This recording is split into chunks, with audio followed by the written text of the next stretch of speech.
He had never meant to hurt her. Not in that way. Not with just a sentence. But it was late, his mind clouded with pride, exhaustion, and the frustration of weeks of silence between them. That night, the air had been thick, not with words, but with everything they didn't say. They had stared at each other across the room, both waiting for the other to make the first move. To apologize. To surrender. But instead, Can said something he couldn't take back. A simple sentence. Sharp. Thoughtless. Almost cruel in its coldness. And the moment it left his lips, he saw her eyes change. Not in anger. Not in fury. But in pain. She didn't shout. She didn't cry. She just turned around and left, quietly. As if that one sentence had finally confirmed something she had feared for months. And Can stood there. Frozen. Realizing, only seconds too late, that he had just crossed a line. But let's rewind. Because this story isn't just about that night. It's about how they got there. How two people who had once laughed through entire nights, who couldn't stop touching, looking, loving, had become strangers in a room. It had started so beautifully. Can Yaman and Demet Özdemir were not just two actors working on the same set. From the moment their eyes met during that first table read, something unspoken passed between them. Chemistry. Fire. But also something deeper, recognition. They understood each other in a way few people ever would. Both of them had their walls, their traumas, their private wounds they never showed the world. But somehow, with each other, those walls began to melt. Slowly at first, in late-night rehearsals, quiet moments on set, accidental confessions during coffee breaks. It wasn't love at first sight. It was love through the cracks. They didn't rush into it. At least not in public. The media speculated. Fans dreamed. But behind closed doors, it was real. Messy. Vulnerable. Passionate. And dangerous.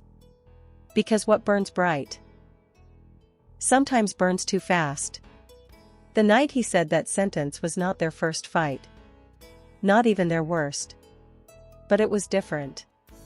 Because unlike before, they didn't know how to come back from it. Can had been filming in Italy.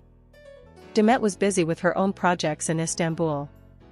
The distance wasn't just geographical, it was emotional. Their calls became shorter. Their texts, colder.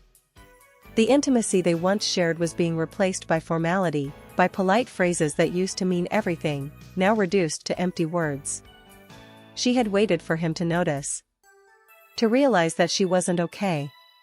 She had cried in silence after interviews, wiped her tears before red carpets, smiled for cameras while her heart was breaking behind the scenes. And he? He was caught in his own storm, managing his rising fame in Europe, battling the expectations of fans, managers, producers.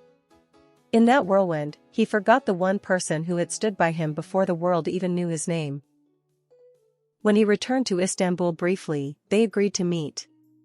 No cameras. No entourage. Just the two of them. Demet arrived early. She always did. She wore that black coat he loved. No makeup. Hair tied up. Simple. Just her. She waited. Checked her phone once. Then again. Minutes passed. When he finally walked in, 35 minutes late, he didn't hug her. He didn't smile. He sat down, ordered a drink, and sighed. She looked at him, hopeful. But instead of softness, he gave her something else. A question. A doubt. A jab disguised as honesty. Were you ever really in this? Or was it just convenient? That was the sentence. 7 words. And with those 7 words, he shattered months of memories, of trust, of shared dreams. She didn't answer. She just stood up, left the untouched coffee on the table, and walked out into the night. And that's when it began, his years of regret. Ken had always been proud. Too proud.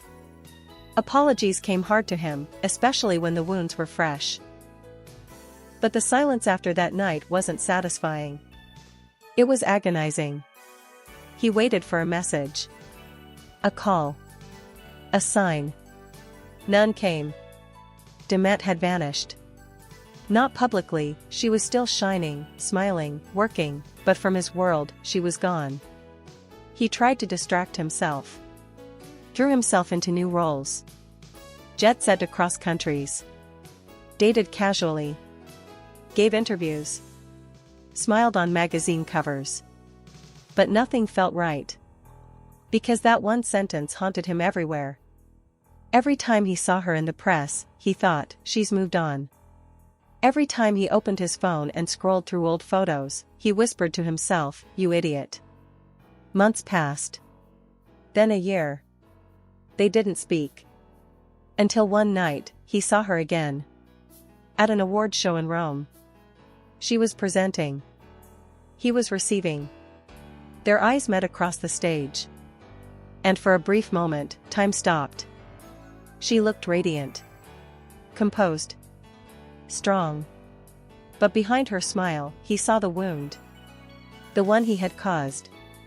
And the fact that it was still there. Told him she hadn't forgotten either. Ken wrote it at 3:12 a.m. A long message. Apologizing. Explaining. Pleading. He wrote, deleted, rewrote. Over and over. He wanted to tell her that it wasn't about her. That he was scared. That fame had changed things, but his love for her hadn't changed. He wanted to tell her that he missed her voice.